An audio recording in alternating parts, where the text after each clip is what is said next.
Hello everyone, मैं संगीता अग्रवाल आप लोगों के लिए RBSC board 12th class home science के लिए कुछ मोस्ट इम्पोर्टेंट क्वेश्चनों की सीरीज चला रखी है और उसके लिए आज मेरा ये तीसरा दिन है, तीसरा वीडियो है।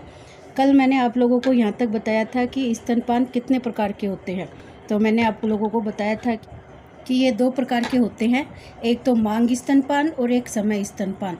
दोनों का मैंने कल अर्थ बताया था कि मांग स्तनपान का मतलब होता है कि जब बच्चा रोता है तो वो उसका मतलब मांग कर रहा है दूध की और माँ उसको स्तनपान करा देती है।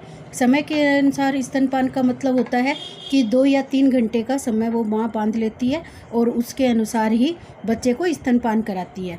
एक जो मोस्ट इम्पोर्टेंट 2 या 3 नंबर वाले क्वेश्चनों में हमेशा पूछ लिया जाता है कि स्तनपान के लाभ क्या है, तो ये आपके बड़े क्वेश्चनों में इसका क्वेश्चन पूछा जाता है।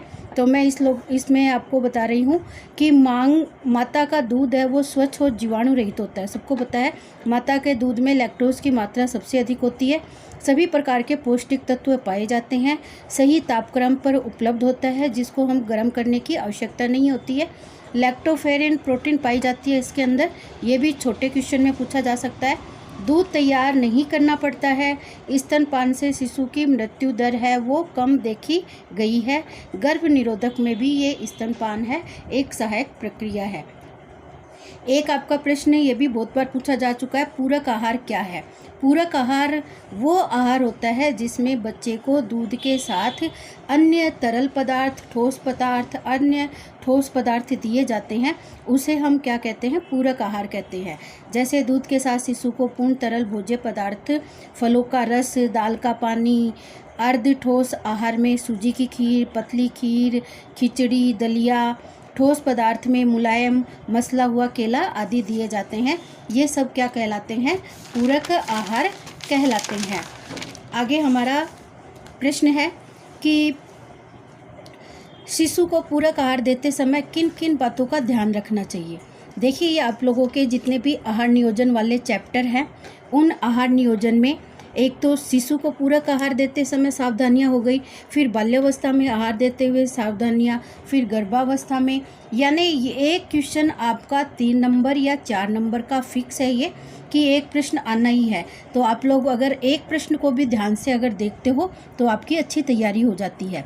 सबसे पहले तरल आहार दें, अर्ध ठोस आहार देना शुरू करें, उसके बाद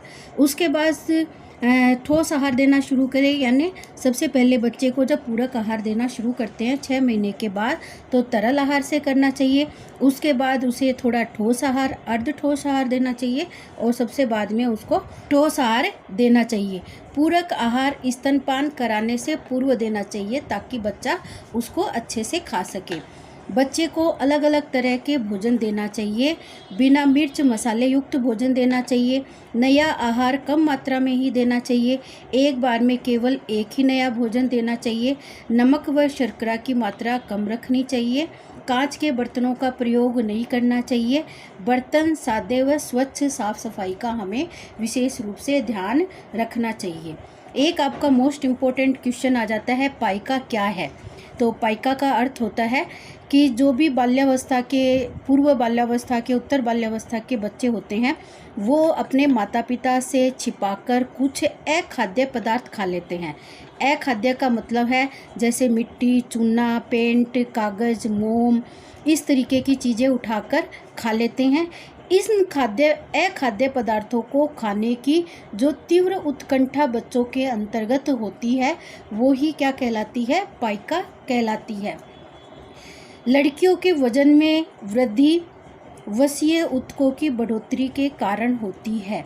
तो ये प्रश्न मैंने इनका आंसर दोनों में ये दिया, किस कारण से होती है, तो ये वसीय ऊतकों की बढ़ोतरी के कारण ही होती है लड़कियों में वजन में वृद्धि। तो आपको ये ध्यान रखना है। आगे प्रश्न है, हीमोग्लोबिन क्या है। ये भी 2 साल पहले पूछा गया था कि लाल रक्त कणिकाओं में पाया जाने वाला जो लौह लवण तत्व होता है और ऑक्सीजन परिवहन में विशेष भूमिका होती है उसे हम क्या कहेंगे, हीमोग्लोबिन कहेंगे। खाद्य पदार्थों में प्रोटीन की उपस्थिति क्यों अनिवार्य होती है। शरीर के विभिन्न प्रकार के तंतुओं की टूट फूट और मरम्मत के लिए और उनके निर्वहन के लिए प्रोटीन की उपस्थिति अनिवार्य होती है। यानी प्रोटीन का जो मुख्य कार्य होता है शरीर के तंतुओं की टूट फूट और मरम्मत करना ही होता है। कुपोषण क्या है? आहार में शरीर की आवश्यकता अनुसार पौष्टिक तत्वों की कमी ही कुपोषण कहलाती है। अतिपोषण यानी कुपोषण का उल्टा हो जाता है। शरीर में आवश्यकता से अधिक पोषक तत्व हम ले लेते हैं और अपने भोजन में शामिल कर लेते हैं तो वो अतिपोषण कहलाता है। अल्प पोषण की मात्रा आवश्यकता से कम मात्रा पौष्टिक तत्वों की हमारे भोजन में होती है तो वो अल्प पोषण का शिकार हो जाता है, अल्प पोषण की स्थिति कहलाती है। क्रियाशीलता कितने प्रकार की होती है? ये छोटे में बड़े में इसका डिटेल भी पूछा जाता है। एक तो कम क्रियाशील कहलाता है व्यक्ति, मध्यम क्रियाशील और अधिक क्रियाशील। इन तीनों क्रियाशीलता के आधार पर ही हम व्यक्ति के भोजन में पोषक तत्वों की मात्रा को निर्धारित करते हैं। गर्भकालीन अवस्था कितने दिन की होती है? ये प्रश्न भी आपका 1 नंबर वाले में पूछा जा चुका है।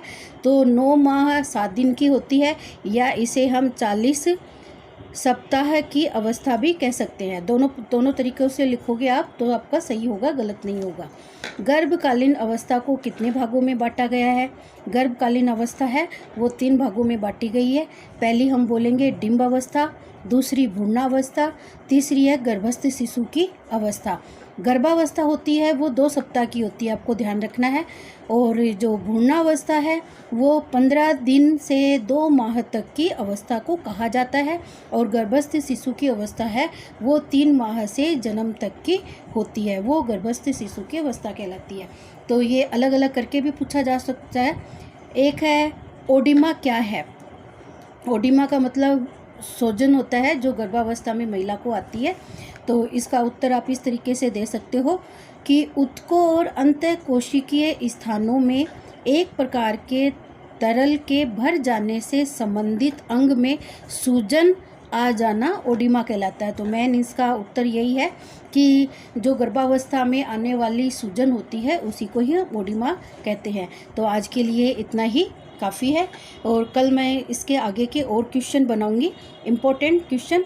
तो वो सीरीज़ आप मेरी 23 जून के पेपर तक आप डेली इतने क्वेश्चन अगर तैयार कर लेते हो तो आपकी पेपर की प्रिपरेशन है वो सही हो जाएगी। तो अगर आपको मेरा वीडियो अच्छा लगा है ये तो आप प्लीज़ मेरे को सब्सक्राइब करना, बेल आइकन करना ताकि मैं और थोड़े क्वेश्चन है वो और आपको जल्दी कम टाइम में करवाने का प्रयास कर सकूँ।